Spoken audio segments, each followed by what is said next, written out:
Welcome to the Non-Essential Podcast. I'm Steve Gibson. I'm Ben Matlock. And I like that I get to introduce myself first each week. Yeah, I was hoping one day, with a new show it would change. But it didn't really pan out. You do like all the hard work on the show too. Like I type up a description and hit upload. Yeah. Well, you think you introduce yourself first. Wait till you see the patch job editing I do this week.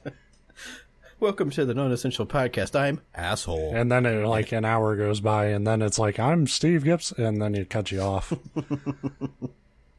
So yeah, new week, new topics. If you haven't heard the Non-Essential Pod before, we just bring random shit to the table and talk about it. For instance, last week we had the United States' first and only emperor. The best emperor of the world, possibly. He seems like I have to make an addendum to my list of people if you could go back in time and meet while they're still alive. I just want to I don't even know if I want to meet him. There's just that picture of him riding the bike. That's the best. And I would just really like to, just imagine a guy just fucking big beard wearing a bunch of weird military shit, and he's just riding this bicycle stone faced. It's I would really just like to be there for that moment.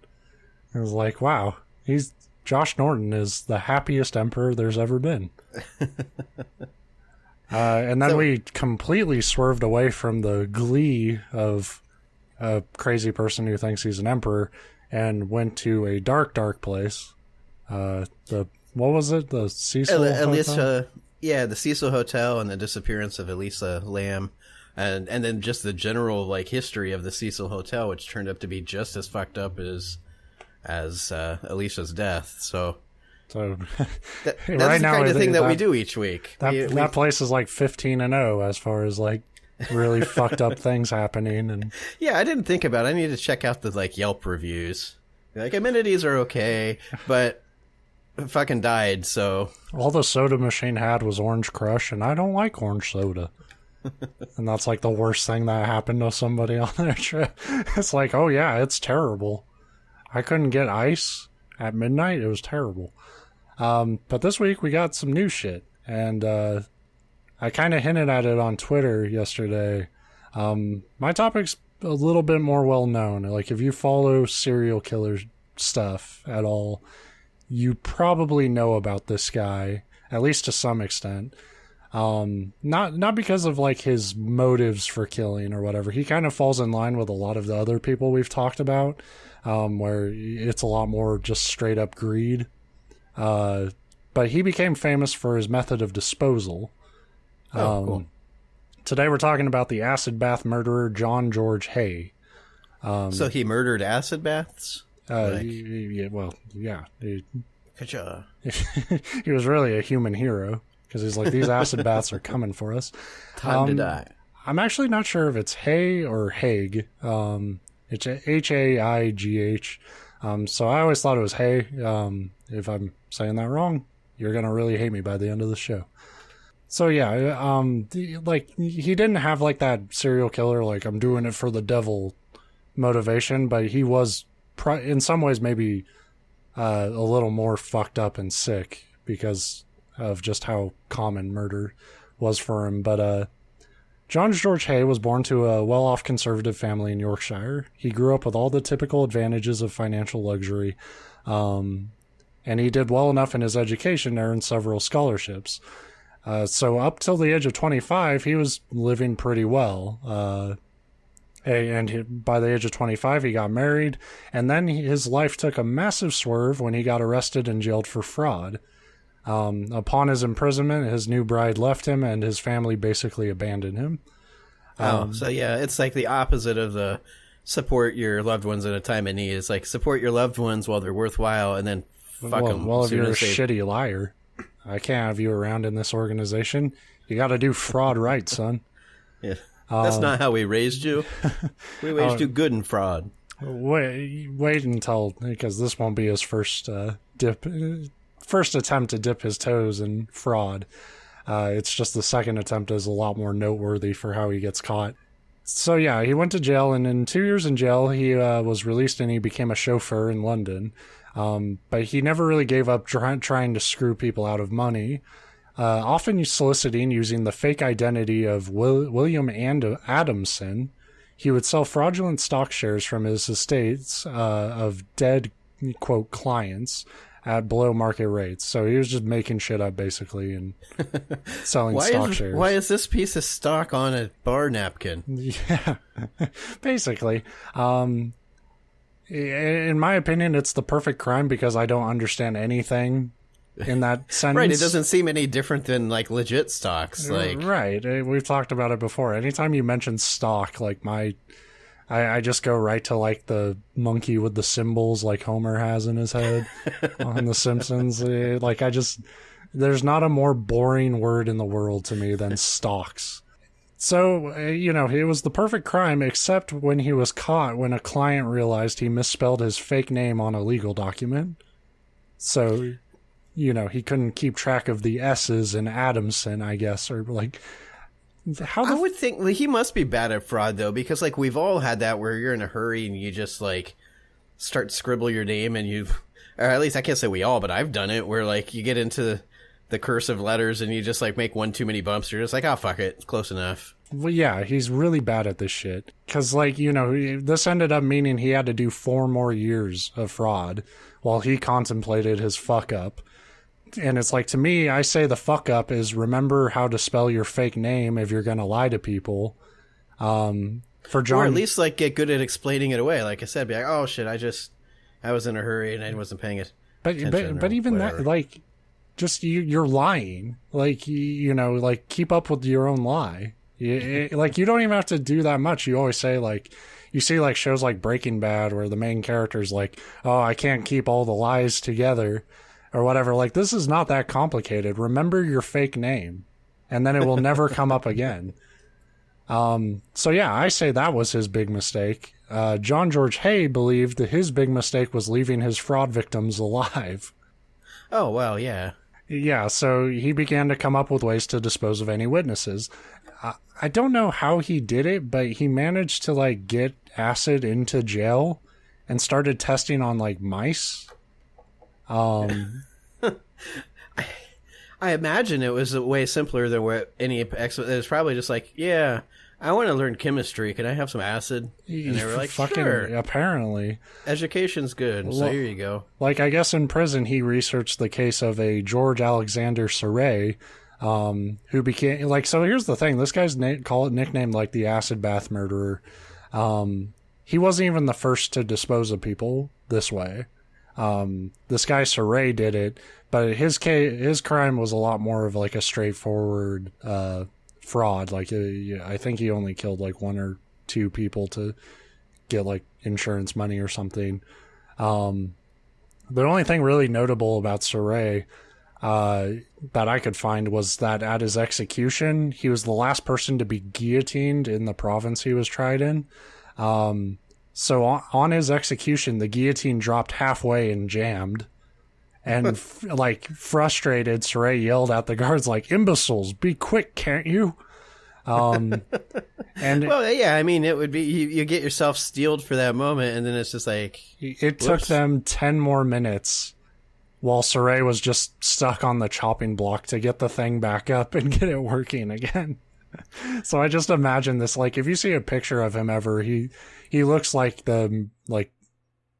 he almost looks like a racist, like, conservative dad in, like, a high school football movie or something. Like, you can just imagine this guy, like, huffing and puffing while, like, these people just sort of buffoon their way into the guillotine.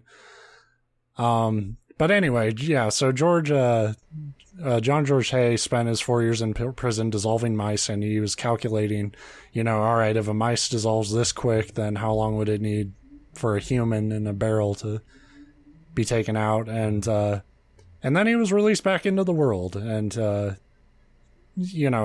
again, I don't know how he got the acids, but, apparently from there he quickly set up a workshop or whatever for, like, acids and steel drums or whatever. But anyway, once he got out of prison, he took a job as an accountant for an engineering firm. Shortly after, he ran into an old friend named William McSwan, who had just taken on a new position as a landlord for tenants staying in his parents' multiple properties. Though Haigh was doing well at his firm, he was jealous of McSwan's lavish lifestyle and how easy just like collecting rent seemed to be as an occupation. Motivated to work even harder for success, Haigh gave everything he had to the firm for 5 years until he decided to launch his own engineering firm. It achieved massive success, and the J.G. Haigh engineering firm continues to be one of the largest, most prestige engineering firms in the world. I'm actually lying. Haigh lured McSwan into an abandoned basement and clubbed him over the head. You had me. I was going to think, see, that's weird. Somebody has success and they... No. But yeah. No, this guy was a fuck-up and a monster.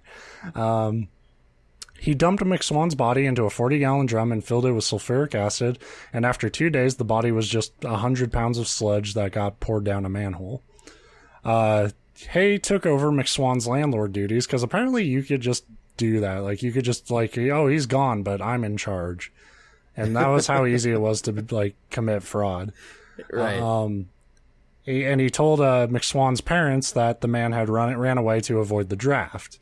Eventually the draft would end, though, and the suspicious parents would end up being killed and disposed of the same way. So, with this money, he earned about $10,000 or so, I think, when all was said and done, from, like, lying to tenants and whatever possessions he could sell off. Which doesn't seem like that much, considering he was collecting rent from properties, but you gotta remember, this was way back in the day. Right. So Haigh moved into a nice hotel in Kensington, and he was determined to reclaim the high life, but he quickly developed a gambling problem which burned through all the money he had gained from these McSwan murders, so he decided he needed a new couple to kill. Pretending to be interested in buying a house, Haigh murdered the owners Dr. Archibald Henderson and his wife Rose. He disposed of the bodies the same way at the same Gloucester warehouse where the McSwan murders had occurred. The reason this warehouse was sort of important, and if Haigh had stuck with this warehouse, he would have been he might have lasted longer, although I doubt it. But this warehouse was relatively remote and had that convenient manhole cover nearby. So these 5 murders, it would have been almost impossible to like figure out what had really happened. Unless you saw him like just hauling the bodies over to the... Hey, what's he doing? Oh, nothing, just storing some people. Well, I mean, they're sludge at a certain point, so like you just have to not stop by. In those 2 days, it's dissolving. Well, but I mean, he had to get the bodies to the warehouse in order to put them in the... No, he was murdering them at the warehouse. Like he was finding... Oh, I see. He was finding smart. excuses to get people over there. Yeah. Yeah, if you see photos of this guy, he kind of has like that Adolf Hitler sort of look to him, just like a small wormy bastard. I doubt he could carry anyone. Yes, I'd like to buy your house. Can you please meet me at this weird warehouse in the middle of nowhere and don't tell anybody you're coming? Thank you. It was fucking excuses like that. We're going to get to his last victim here in a moment, but like it was always really suspect. Like, of course I won't meet you at a random warehouse to talk about fake fingernails or whatever the fuck. Like, but these people did, and unfortunately they paid for it. So Haigh's whole idea behind the acid disposal method was that he thought he couldn't be charged for murder if the cops couldn't find a body. Solid. Well, to a point. As if there was no other type of murder evidence out there if there were no body. So, you know, it's with great surprise I find myself saying again, John George Haigh would get caught because he was fucking stupid about the little details of his crimes.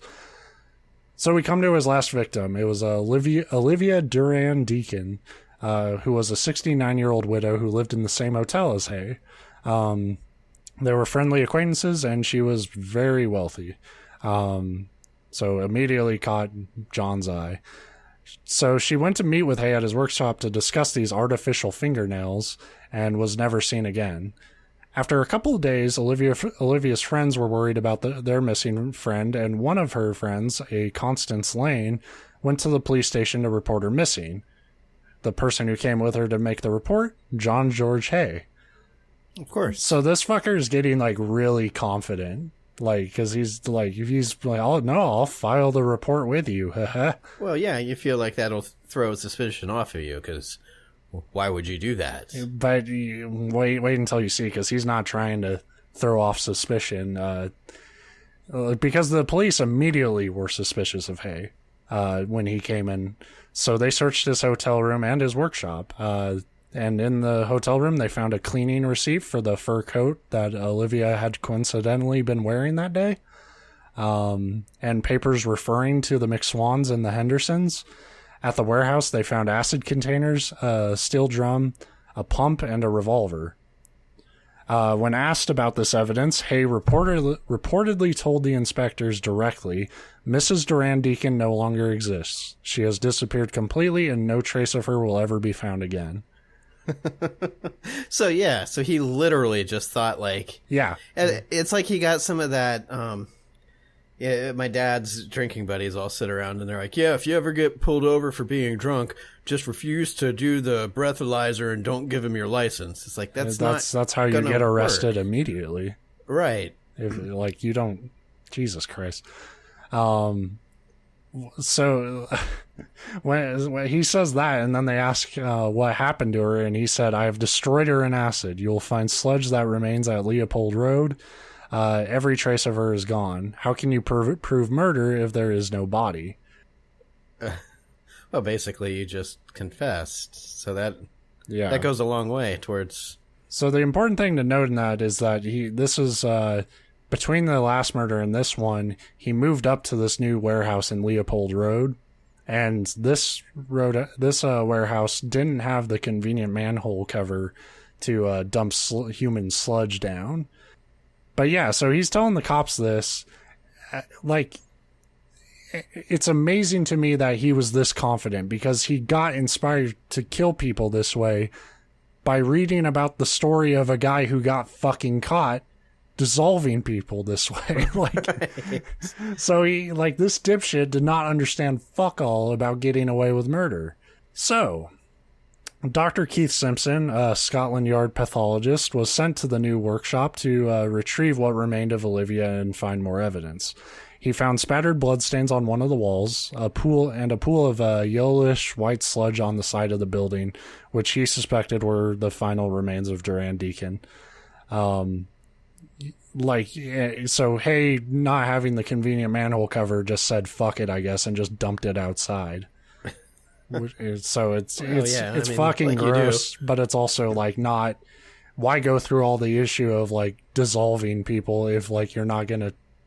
Like, if you're a killer, there's one advantage there, and he completely threw it away. So through a disgusting process of sieving soil out of the remains, Simpson and his team found about 28 pounds of body fat, a partial left foot, 18 bone fragments from the heel and spine, a handle to a purse, and what would be the final nail in Haigh's coffin, a completely intact set of dentures made out of material resistant to acidic destruction. So, like, he didn't notice all this shit was in the sludge. He dumped the body in the barrel, poured the acid into the barrel, and probably just didn't think about it. You know, like, once it turns into sludge, you know, shit's, like, plopping around in there, but you're thinking, like, it's all fucking melting. Right. But the dentures were special made. And they took it to Duran Deacon's dental surgeon to confirm that the false teeth were custom made for the widow, and Haigh was, they immediately had enough to charge Haigh with the murder. Realizing that his confidence and his sloppy, you know, compared to other serial killers, it's like you're at 6 and you're already getting like lazy and cocky.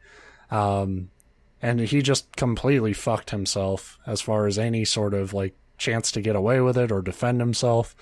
So he went for that last grasp most people do, which is plead insanity. He says, although 6 deaths were confirmed, he claimed he killed up to 9 in order to drink their blood. There was no... So now he's just making shit up to sound crazy, like... Yeah, and there's nothing to support the idea that he was drinking the victim's blood, because, like, one, what was all the robbery for? if you were just like under the influence of like some psychotic bloodlust, why were you like profiting off of it? Right. 2, how are you going to drink blood if you keep dissolving everybody in acid? Like, if that's how you're disposing of the body, like there's blood mixed into like all the sludge and shit. So it's like, clearly you didn't care that much. Even if there was a chance in hell the jury was going to buy this story, Haigh fucked himself again by directly asking his arresting officers what the chances were of being released from a psychiatric hospital versus prison. The arresting officers made sure to mention this to the undoubted amusement of his prosecutors. The jury Can you imagine being the defense attorney in this case? You're just like, God, you don't fucking ask them about the defense. Ask me about the defense, all right? Jesus, shut up, John. So the jury only needed minutes to give him a guilty verdict, and he was sentenced to death. On August 10th, he was hanged at Wandsworth Prison in London.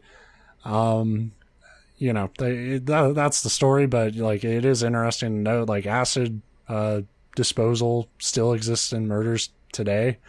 While they're far from the perfect crime that Haigh believed they were, they do require a substantial knowledge by forensic scientists to understand what happens to human bodies when they get submerged in acid, and what identifying parts of the body might be more durable than a killer might think. right. So like, it's really, it works, but like, Well, and a lot of the times it's like, oh yes, I'm a, tax accountant, but I just, as a hobby, keep barrels of acid in my cellar at this abandoned house. I'm a landlord now, like, but I have a fucking acid shop. Right, like, so. Well, that's what they call circumstantial evidence, but it helps. Well, there's another serial killer story of, I think it happened in the 90s. I might bring that up on the show one day, but acid was used in that too. And like, what tends to happen is with these acid bath murderers, like it takes so much work to get everything ready for the acid that like they completely forget the other details of the crimes. So he didn't think about like the blood on the walls from when he like, I'm pretty sure they think he shot Olivia. So he didn't do anything to really clean that up. Like, he was didn't just hide gonna, the gun. It sounds like he didn't hide the gun. Laying there. Yeah, right. he just thought like, well, if there's no body, you can't prove I killed her. Right. Like I think I've told the story before, but he sounds like the kind of guy. When I was in college and I was a little older, I went to while I was working and I'd take classes and stuff. But I remember one day I was leaving from a class and there was this like freshman guy walking ahead of me, and there was 2 girls that he was trying to brag to, and he was talking about. It's like, yeah, that's why I take Spanish, because every language in Europe is based on Spanish. So if I go over to Europe and they don't speak English, they'll at least be able to understand me because of the Spanish. And like, he was so sure of himself and like bragging, but he was so fucking wrong about what he was talking about. Like, yeah.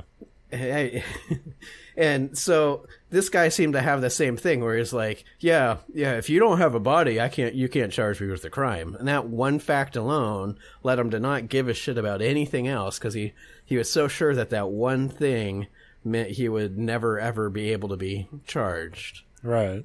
He was just convinced that like with that one thing he could never, get checkmated, and it was just I don't get then what makes that so special as compared to like all the people that have murdered people and like dumped them in the sea, like with the cement shoes. I guess there's a chance in those cases that you'll find a body eventually, but yeah, there's lots of ways to hide a body so that it'll never realistically be found. That doesn't mean you can't be charged with murder.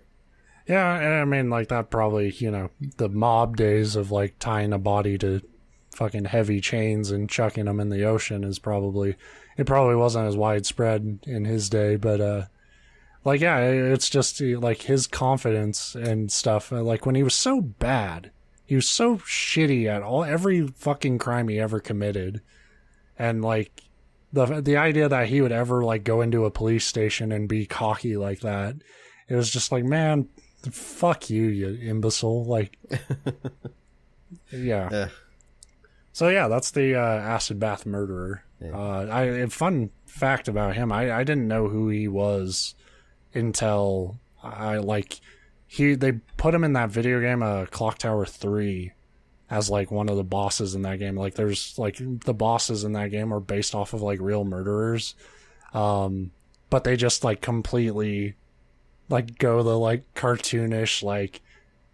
I'm spraying acid in your faces. Like, yeah, he's just beating the shit out of people. Like, it's like this dude was just a piece of shit fraudster. Yeah.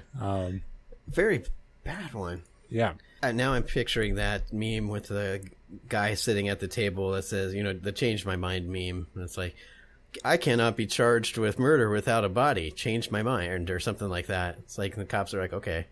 You're charged. All right, yeah. Here's some rope. Have fun. You're under arrest for murder. So, yeah. That's my stuff this week. I've got, at least we'll be in similar tone. Mine's not a serial killer thing, but it is a mystery and it does involve a death.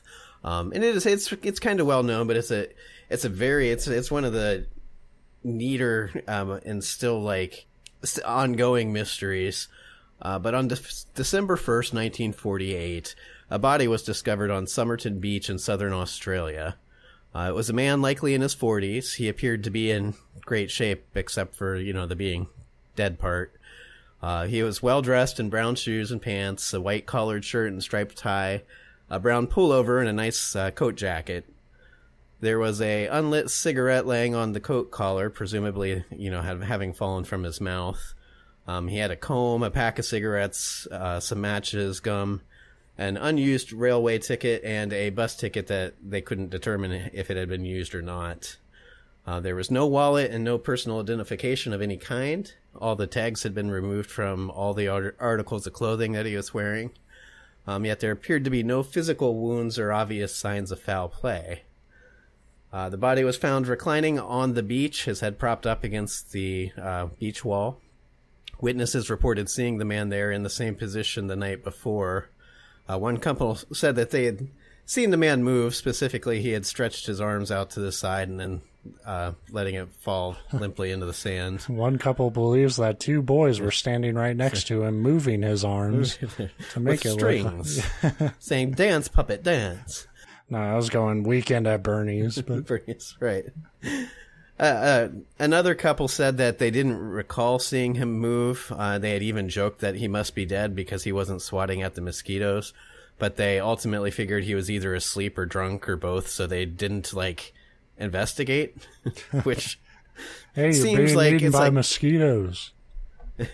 It's like looking back, it's like there's a dead body and they're like, haha, he's probably dead because he's not in this. Oh no, he's probably just drunk. To be fair, we're all in our world so much. I've walked by people who I've he could be dead.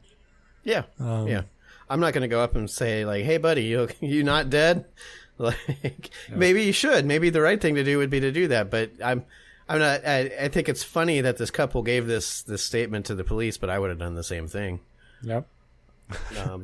The coroner performed an autopsy and determined that the man had been poisoned, but there were no traces of. They didn't know, they couldn't find anything in his toxicology reports. They could only kind of guess on what type of toxin was used based on what had happened to the internal organs. The contents of his stomach suggested that he had eaten I love this. I only put this in because I like this word, but he had eaten a pasty just hours prior to his death. I probably did it. Yeah. Well, they said it didn't seem to be what did it. And I just love that they call them pasties over there because they're like hand pies, and I think they're meat pies or whatever. And because a word like pastry is not good enough for them. Pasty is better because that makes it sound to me completely unappetizing, and they're delicious. But if somebody came up and were like, "Hey, buddy, you want a pasty?" I'd be like, "Get the fuck away from me." Pasty sounds like a whippet or something. Like somebody would offer you that shit in a crappy bathroom at a party. So on January 14th of, I say the following year, but he died in December, so it was just 6 weeks after they discovered his body. A suitcase that they believe belonged to the man was found at the railway station in Adelaide, which was a city just north of the town where he was found. Basically, he was found in a suburb of the bigger city. Yeah. So the suitcase contained some clothes, though the tags had been removed from most of those items. There were a couple that did have names written in them. One had the name Keane, Kean. One had the name Keane, Keane. And the other had the name Teak Keane, with the E on the end. So, like, all three were spelled differently. Or, one had the first initial. The other two were spelled differently. They did find some dry cleaning markings as well, which I guess... I think I've gotten things dry cleaned like twice in my life, but now they give you slips of paper. Yeah. But they had like little chalk, numbers so they could track, when you get your dry cleaning done. When they tried to track down the dry cleaning markings, though, they didn't match any, like, none of the local stores, or even, they spread a pretty wide net, and they didn't come back with anything.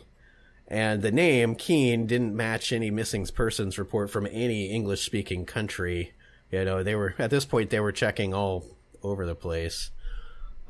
Investigators found it odd that, like, almost all the clothing had the tags removed except for the 3 items. And the ones that didn't have the tags removed had a name on them that they didn't think was the dead man's name. The stitching and some of the design on the man's jacket were able to lead them to determine that it came from the United States, and it wasn't an item that had been imported to Australia, so it had to have been purchased in the United States. But they didn't know if he came from the U.S. or if he had bought it from, like, a secondhand shop. All they could tell was that it originated there at some point. Aside from the clothes, there was a weird assortment of items in the suitcase, including a kitchen knife that had been filed down into a small, sharp implement, a tool. It sounds like he just took a regular knife and sharpened it down into, like, a super sharp little knife.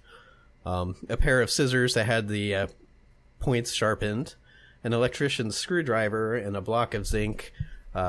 The Wikipedia article says they thought the block of zinc was used as a sheath for the scissors and the knife. And I'm thinking, well, how do you use a block of zinc as a sheath? So it must have been shaped or something. I don't know.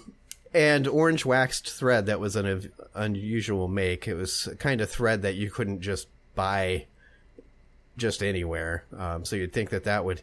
It sounds weird, but in the field of, like, forensics, threads a lot of times are one of your best ways to, like, track origins down, because they actually keep, like, a directory of where textiles come from and where certain types of threads were made. And this was one that just wasn't a common, like, I went into the Michael's, I don't know, craft store and bought some thread. And they were able to find out that the thread in the suitcase was the same thread used to patch a hole in the pocket of the pants that the man was wearing when he was found. They also made note that the man's shoes appeared to have been recently polished, which seems pretty inconsequential, except for, at this point they figure he was a man that had been wandering around. They found that the travel tickets... the railway ticket was for the Adelaide, or whatever, the nearby city, not the one he was in. And they kind of figured that he had traveled there and he was supposed to go there to meet a train, and he'd been walking around. But they could tell his shoes had recently been shined. So if he had been doing a lot of walking, it seems weird that he'd have his shoes shined, like, just prior to dying. The coroner also noted that death by poison was often accompanied by vomiting and seizures, and there was no signs of either where the body was found. So this led some people to speculate that the man had actually died elsewhere, and somebody had, basically dumped the body, carried it to the location, and staged it. This is what happened in True Detective Season 2, and that sucked. That season sucked, so this better have a better payoff. I hope so. I think it's a really interesting story by the end. Well, does it turn into a goddamn real estate scam by the end? Damn it, yes. Well, then I'm out. And it was all to get out of paying back taxes. No, nothing to do with real estate. If this story ends with Colin Farrell getting gunned down in the woods, I'm out of here. This is show over. I guess that's a spoiler. Don't watch that season of True Detective. It doesn't matter. Yeah, I've heard it's not good. I haven't seen any True Detective, though. You should watch the first season, for sure. Yeah. Well, in June, so about 6 months after the body was found, a second investigation was conducted on the body, basically a second autopsy. It was concluded that there were 2 possible poisons which could have been used. It fit the vague timeline that they were able to piece together with the witness statements about how quickly the poison had acted, although they're talking about a span of about 7 hours from the autopsies. They guessed that he had died about 2 a.m., and the witnesses had reported seeing him around 7 p.m. And so apparently that's quick for poison to work. I kind of feel like that's not. But anyway, there was 2 substances that they thought it would be, especially since both of these substances were very toxic and could be easily purchased from any chemist without needing to explain why you were buying them, which that goes back to a couple weeks ago when we were talking about, we had the double serial killer episode and the woman that was like murdering everybody with thallium. Yeah. And they're like, oh yeah, the chemist says he's been selling it to her for years. It's like, what the fuck timeline did we live in where you could just go to a chemist and be like, yeah, that highly toxic thing that I don't even know what it's really for, but it's poisonous and kills people. I need to buy some, but for no particular reason. I need a big jar of that. Like, I don't like that phrasing, like, you can buy it without questions asked. Like, what if they do ask questions? Is it just like, well, I'm going to kill someone with it? Oh, all right. At a certain point, there are certain substances that, like, it should be like, no, you can't buy it. Right. And that's how it is now, or at least you need, like, some kind of license, and they need to know why you're Or you need to it. go to a community college and just sneak into a lab. Pocket this stuff. So they were pretty sure they knew at least what that the poison was one of these 2 things. They didn't release they like specifically didn't in the reports that they released to the public didn't name these because you could buy them for, like, you don't necessarily want to put out in the paper, oh yeah, it was this super effective poison that you can go down to the store and buy. Yeah, all of a sudden you're seeing a whole lot of mysterious deaths. But you would think if they had the foresight to not announce the names in the newspaper, they would have the foresight to not sell the shit, like, over the counter. But whatever. More interesting, and this is where it starts to really, like, come into its own level of, like, mythology and lore. About the time of this second autopsy, they found a small scrap of paper rolled up inside they called it the fob pocket, but you know that ridiculous little, like, mini pocket that's inside a regular pocket of a lot of pairs of pants? Yeah, the bullshit pocket. Yeah, that serves no purpose other than to, like, catch your fingers in it when you're trying to reach for something in your real fuck pocket. Up your normal pocket. Yeah. Right. Well, in there they found a tiny scrap of paper with the words Tamam Shud printed on it. Tamam Shud is Arabic. It's actually a coat factory. Yes, that's what it sounds like. It's Arabic. It's a Persian phrase that roughly translates to the end or it is ended. Which are kind of haunting words to find on a mysteriously dead person. I mean, I don't know what nut job is checking that pocket for anything. That should have never been found. They were looking for money. So it's like, oh, this fucker, nobody knows who he is. He's got to have some cash. Nobody puts their money in there. Like, what good would it do? You're trying you can't get it back out. Once it goes in, it never comes out. You're trying to buy something. Like, I'm trying to get food. Your food will get cold while you're trying to reach in there and get shit out.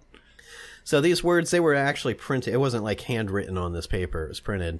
And they appeared to come from a book called the Rubaiyat of Omar Khayyam, which I probably butchered. But it's an English translation of a number of Persian poems written by the astronomer poet Omar Khayyam. And Tamam Shud is the last line in the book. So when news of the note and its relation to the book was announced to the public, a local man came forward and informed the police that he had actually found a copy of that book discarded in the backseat of his unlocked vehicle about the time the body was found. He hadn't connected finding the book to the murder because, like, why would you? It's just a random book.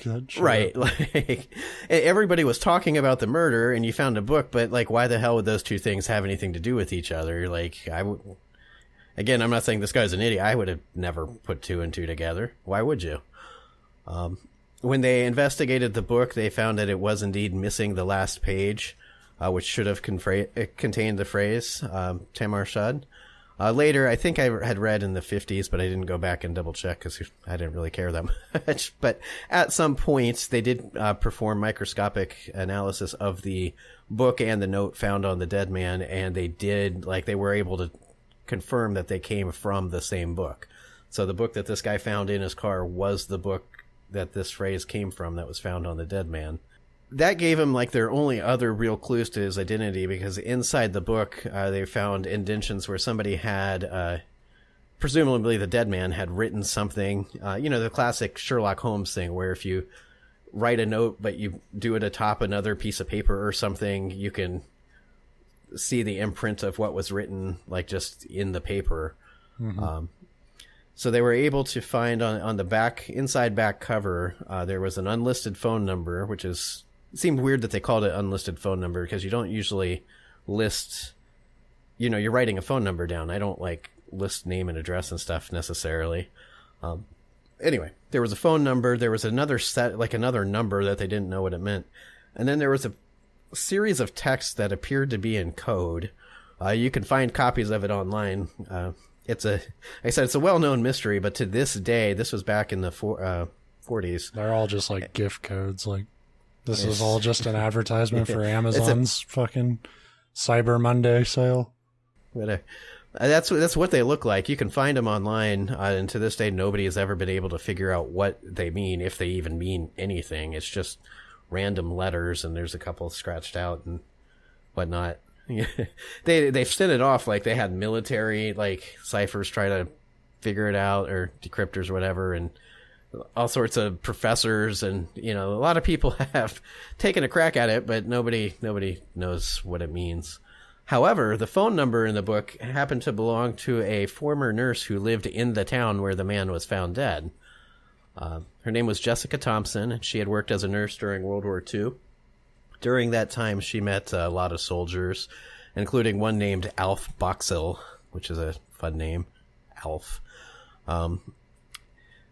While they were interviewing the nurse about like who this man could possibly be, if she had any idea, they mentioned that the book, the Rubaiyat, and the woman admitted that she had given a copy of the Rubaiyat to this Alf Boxell when she had met him during her time in the service or around the service. So police immediately suspected that Boxell was the dead man. Of course, it makes sense. Solid theory, however, they figured out pretty quickly that Alf Boxell was still alive, living in Sydney, Australia, and he still had a copy of the book that she had given him. So, it wasn't him at all. Miss Thompson said she had no idea who the dead man could be. She did say that some unidentified person, someone she didn't know, had come to a neighbor sometime late in that year and asked about her, and so they took her down and they had made a plaster bust of this guy. By this time the guy had been dead for quite a while. You tend to not keep the body just like sitting out like, hey, do you know this guy? And they're like, yeah, he's a California raisin. But fucking gross, yeah. No, but they had made a plaster bust of the man, and she confirmed that she did not recognize him. However, witnesses that were there when they showed her the bust thought that she was lying. Her reaction, she took one look at it and she looked away and she wouldn't. Just her actions kind of suggested that she was not telling the truth, that she did recognize him. But they could never prove anything. Jessica died in 2007, so 60 some years later. 60 years bad luck, they say. But her daughter, Kate, has since stated that her mother did indeed know the identity of the man, though never... It sounds like it had been discussed and that the daughter's just like, well, yeah, I think she knew who he was, but she never told her, I knew the guy and here's his name. But the daughter, in an interview, says she thinks her mom very much knew who the guy was. She says that she thinks there's a lot more to the case. Kate said that her mother knew Russian, but would never tell her where or why she had learned it. And she suspected that her mother and the guy is known as the Somerton man. She believes that they were involved in some kind of spy operation. And that's a common theory that had been around since, the beginning of the investigation due to the weird, encrypted apparently message that they had found. Jessica, the nurse that's now deceased, her oldest son named Robin, which seems cruel to me to name your boy Robin, but I guess it's not unheard of. He was born about judgmental here today. Yeah. Well, I guess you could hope he's growing up to be Batman's sidekick, but Robin Williams, man, that's true. Was an all-time great. Show some respect. Anyway, Robin, he was born about a year and a half prior to the death of this man and the body being discovered. In 2009, a professor, I don't know what at university or whatever, but he had kind of taken up studying this case. His name was Derek Abbott. Noticed that the Somerton man, the deceased man, had an unusual ear shape, and they go into more details online, but it's whatever. It's a trait that's linked to less than 2% of all Europeans, and because the guy was white, they assumed he was of some kind of European descent. Interestingly enough, Jessica's son, Robin, also shared this trait. Professor Abbott put the odds of this being an unrelated coincidence at somewhere around 1 in 20 million. So you're saying Robin and him are the same man? The same man. Yeah, he was reborn. You've seen the Death Stranding trailer, something like that. The man died, but he barfed out a fetus, and that's where Robin came from. All right, so I'm confused. It's the Walking Dead Daryl. Yes. That's all right. Mystery solved. It was Daryl, guys. So Robin, the nurse's son, also, he died in 2009, so about 2 years after his mom. But his widow and their daughter gave an interview in which they both say that they believe that the Somerton man was actually Robin's father, though Jessica was married to her husband, Prosper Thompson, at the time. I put an asterisk next to married because one of the things I read said that they weren't technically legally married until around 1950 because the Prosper was going through a divorce and it hadn't been finalized yet. But they were very much together and a couple. Over the decades since the body's discovery, there have been hundreds of people who have come forward to claim that they know the identity of the man. You know, it's well documented. There's pictures everywhere. And so people would call up from, you know how that goes. They'd get just hundreds of phone calls like, oh, that looks like Tom. I've not seen Tom in forever. But out of the hundreds of leads that they got, police said not a single one ever really panned out. Until probably the best piece of evidence was when a woman from that Adelaide, that nearby city, found in her father's possessions. I assume he passed away and she was going through them. But she found an identification card issued by the United States to a seaman or Navy soldier during World War I. And this particular card had been issued to an H.C. Reynolds. The card listed Reynolds as British, nationality as British, and he was aged 18 when the card was issued in 1918. Which would have put him in his late 40s about the time the Somerton man was found. Mm-hmm. The ID included a photograph of Reynolds, which was examined by a biological anthropologist named, I don't know why I even wrote the first name down. It's Masij Hindenburg. And according to Hindenburg, the ID and the autopsy photo were a pretty conclusive match. There was, the nose and the eye and the ears, they all physically seemed to be a match, but his nail in the coffin was there was a mole that was on the same location in both the photos. So now they had what they thought was probably a pretty good lead on the name, but unfortunately a search of the US, the UK, and Australian records have failed to turn anything up related to anybody named H.C. Reynolds. Although the Australian police still consider the case to be open and are still actively investigating this particular lead. There's also ongoing DNA tests being conducted to try to determine whether, to determine who the man was and whether or not he could be related to the Robin Thompson, the nurse's son. Mm-hmm. But of course, today he was found in 1949, and it is not 1949 anymore. Much of the original evidence has either been destroyed or lost. Neither of the two initial autopsies can be found. The suitcase that they found that they were pretty sure was his was destroyed in 1986. Numerous witness statements that were made to the police have since vanished. And, of course, the code is still around, but nobody has cracked it yet, so that doesn't mean anything. I kind of ended with, if I had to guess, and I do because we're doing a show, my guess is that the man had met Jessica either during a military tour or after, or whatever. Maybe he just happened to meet her and they had an affair. He might not have even known it was an affair. It sounds like he traveled to Adelaide to like either confess his love or to try to win her over. But in the process of tracking her down, discovered that she was married and had a child who he assumed to be this other man's, though ironically sounds like was actually his. So heartbroken, he bought poison and took his own life and died while watching the sunset on the beach.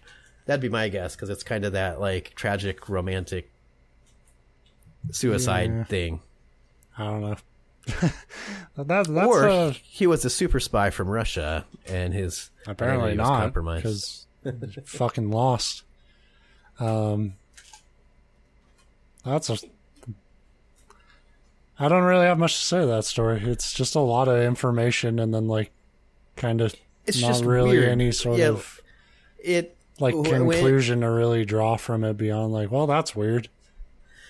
You'd like to think if it was a suicide. I just think that's the most likely thing. I mean, somebody could have poisoned somebody and ditched the body on what sounds like a rather populated beach without being seen. I did leave out there was a witness that initially had come forward and said that he had seen some well-dressed man carrying another man over his shoulders, but it didn't seem very plausible. It's kind of one of those things. It very quickly became a very high profile case due to the just like mysterious nature of everything. And then people like to feel involved, or they start misremembering things or start drawing like inferences adding to things to it. Right. Yeah.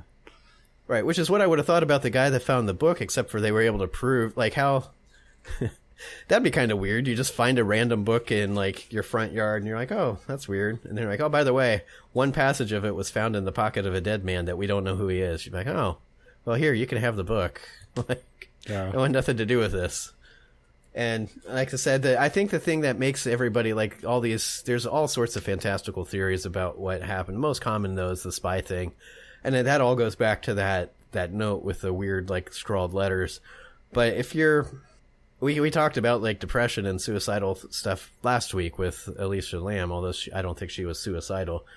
But it's not, it's entirely possible that they were just randomly scrawled letters that didn't mean anything except to him. Like, some short form. They could just be the first letters of words that he was thinking of, and there'd be no way to really decipher that. I guess. I don't know. I feel like I need a fucking spreadsheet open to like keep track of all the stuff you brought up on this, like, because it wasn't a like A to B story really, like. So I'm trying to go back and like, well, if it was a suicide, then like how the fuck weren't they saying that he died before he got to the fucking beach or whatever? Like, I don't know. Yeah, they seem to, and then so it gets to that point too where then you start to get a bunch of conflicting information, especially now this long after the discovery. Like one thing said he was found like reclined on the beach with his head propped up, like you would if you were just like laying back and like watching the horizon. But one website or a couple of the websites they found said that the autopsy showed that, how blood pools. I know because you read about killers and stuff all the time. But when you die, the blood like pools down, the gravity pulls it down in your body and it pools and then hardens basically as like rigor mortis sets in. Lividity, I think they call it. And a couple sites I read said that the lividity, blood had pooled in the back of his head, which would show that he was laying flat before being posed. But the autopsy stuff that I'd read didn't seem to jive with that. But of course, they said the original autopsies can no longer be found. So you kind of you're going on what was passed down as knowledge through the investigation. But yeah. Yeah, so that was about as unsatisfying as True Detective season 2. I'm not gonna lie. Like it was a lot of like, well, they found this thing, but then they found this thing that contradicts that thing, and then they found this person, but she said she never saw him, but now it seems like she did see him. He could be the father or he could not be the father. This person seems really sure, but this person is wanted in 70 other cases of not telling the truth. So... And then you get because everybody says, oh, well, obviously something weird was going on because why were all the identification, like, and the tags cut out of his clothes? But at the time, if you bought clothes from a secondhand, they said it was during the Depression, like I said, right after World War II or whatever, around then. The economy wasn't the best, so a lot of people were buying secondhand clothes. But it was common when you had clothes to label them with your name, just to be like, fuck you, this is my, these are my clothes. But then when you bought them secondhand, it was customary to cut out the names. So just because like all the identification was cut out doesn't mean some like super secret spy shit was going on. That's bullshit. You keep the name and you become that person. Right. It's like how some tribes throughout history, I say tribes, it's just cultures throughout history believe that like consuming the flesh of your enemies gave you their powers. I think just like wearing their pants. Like, ha ha ha. Yeah, I hope your theory is not true. Like, I would much rather die in like some fucking secret mission shit than just get like bummed out that like the problem with my theory is it kind of makes that woman a bitch. Like, well, because it would have seemed that she knew who he was and probably knew why he killed herself, but she would not admit it because she didn't want her husband to know. That's a heavy trip to lay on someone, Because it's like, well, I thought it was just a casual thing that would never come back into my life, and even though I'm raising the son right here. And it's like that will but that could like blow up in your face. Like you can. That's true. Like her current husband could have been like, "Fuck you, I'm out." You'll rattle her whole fucking life. But you would have thought that like over the 60 years, at some point, maybe on her deathbed, she'd be like, "Oh, by the way, that was Ted. Goodbye." I always thought that shit was selfish. When you hear about people like revealing like you're actually adopted, I'm dead. Like that's true because then you're getting it off your chest before you die, but you're avoiding all consequences. Like good for you. Now I have to deal with this shit. It's like at least if that was the case and she kept it quiet, like at least she stuck to her principles of like no, he is his son. Well, and that is how we operated all these years, and I'm not going to... The other thing is, they say that she, like, saw the bust, the plaster bust that they made of the guy's face and, like, whatever, and turned, would only look at it once. It's like, well, it is like a death mask, and they did say that there was, like, even some of his hair stuck in the plaster, although I assume it was, like, on the backside of it, so maybe... And it could also come alive and attack you. I mean, it is kind of weird, like, if somebody... That'd be like... I get it's a little different because it's not the body, but if somebody showed you a dead body, it's like, is this your brother? And you're like, no. And it's like, then why won't you look at it? Like, because it's a dead body. Yeah, because it looks like a dead guy. It's creepy. Yeah, so... And again, a lot of this is like hearsay and handed down tales, like, how much of that's overblown? Like... Yeah. Because everybody's searching for answers, so... Yeah. But it's just weird, and it just makes it so... When I already used it once, so I'll use it again, the word romantic. I don't mean like candlelit dinner romantic, but the like poetic classic novel thing to just find that one weird phrase rolled up in his pocket that just says "it is ended" on a dead man that has no identification. Yeah. Like you can't go out like that, fellas. Like you gotta there will be other women. And that's coming from me. Maybe he bought a glass of, like, poison for something else and a glass of tequila, and he drank the wrong one, and he's just like, well, fuck.